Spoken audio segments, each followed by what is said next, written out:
You ever wonder what an entire state is really like? Not just the big national headlines, but the day-to-day stuff? What if you could understand it all just by looking at the news from a single day? Well, that's what we're gonna do. We're using local news as our lens to see the real Pennsylvania. Let's dive in. Right, it's all about this one idea. We're basically taking a snapshot in time to see how all these different threads, community traditions, big regional projects, and statewide policies all weave together to tell the story of the Commonwealth as it's happening, right now. So, let's start at the very heart of it all, the daily lives of people in their towns and neighborhoods. This is where you can really see old school traditions meeting brand new transformations. And in a place like Mount Gretna, some things just endure. You've got the Pennsylvania Chautauqua, which is continuing its summer gatherings. This is a tradition of lifelong learning that's been going strong for over 100 years. It's just this incredible thread of continuity. But, just as some traditions hold fast, others are being challenged. Over in the Connellsville area school district, students are actually petitioning to bring back class rankings. The district just switched to a new honor system, and this is a fascinating look at a new generation saying, hey, maybe that new way isn't the best way. And this is where you feel the real rhythm of community life. I mean, it's not the splashy headlines, right?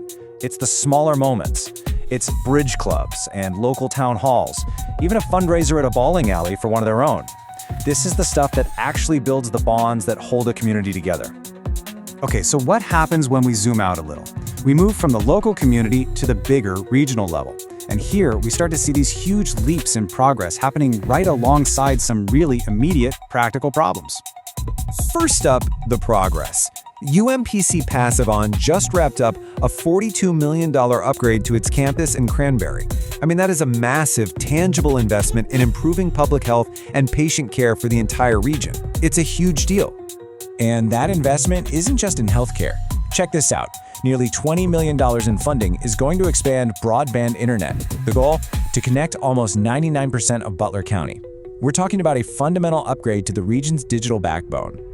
Now this is where it gets really interesting. Look at the contrast here. At the exact same time these huge investments are being made for the future, the Butler Area School District is dealing with a bus driver shortage like right now. And Allegheny County is reporting its first human case of West Nile virus. It's the perfect snapshot of that constant push and pull. You're building for 10 years from now, but you've still got to solve the problems of tomorrow morning. All right, time for our final zoom out, all the way to the statewide level. Looking at things from Harrisburg, we can see the large-scale systems, government, public safety, and some of the serious pressures they are under right now.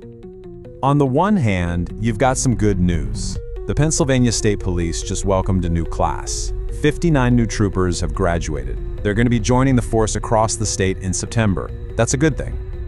But the reality these new troopers are walking into is immediate and it's serious. They're going to be dealing with things like the ongoing investigation of a house fire in Economy and the aftermath of a recent fatal motorcycle accident.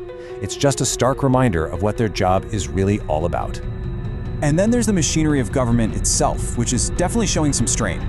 Pennsylvania is nearly 2 months late on passing its state budget, so the big question is, what does a delay like that actually mean for the average person? For you? Well, for now, most day-to-day state functions are okay, but the longer this drags on, the bigger the risk gets for some really crucial services. We're talking about major public transit systems like SEPTA and Pittsburgh Regional Transit, not to mention a ton of local programs that could face cuts if that funding doesn't come through soon. But it's not all gridlock and stress at the state level. There's actually some genuine innovation happening too. Pennsylvania recently launched a new online pardon application process. It's basically creating a digital path to a second chance for people who have criminal records. And this is a really big deal. Pennsylvania is one of the first states in the entire country to do this. It's streamlining what has historically been a super complicated process. It just makes clearing a record so much more accessible. You just go to the portal, fill out the application online, and submit it for review. Simple as that. So, we've seen the community, the region, and the state. Now for the final step. Let's connect all these dots and see what kind of story starts to emerge. What becomes crystal clear is that none of this happens in a vacuum. Those students petitioning their school board, they're getting involved in policy. The community dealing with a West Nile case, they depend on those regional health systems. And the money for local buses, yeah, that hinges directly on the state budget debate in Harrisburg. It's all one complex, interwoven story. Which, of course, leaves us with one last big question to think about. We've just looked at a snapshot of a single day, a day full of tradition, innovation, progress, and problems. So if all of this can happen in just 24 hours, what larger story is the Commonwealth of Pennsylvania writing for itself over the course of an entire year? All the news, all the sports, all the words, you can trust the American digital newspaper. It's the best place for business, weather, and travel. So go get your information, baby. The American digital newspaper. You ain't seen none. Big trip, you ain't seen none. I said big trip, yeah, yeah. Hey, the digital news the best, ooh, who the best, ooh, you know who the best is, all my niggas dressed up.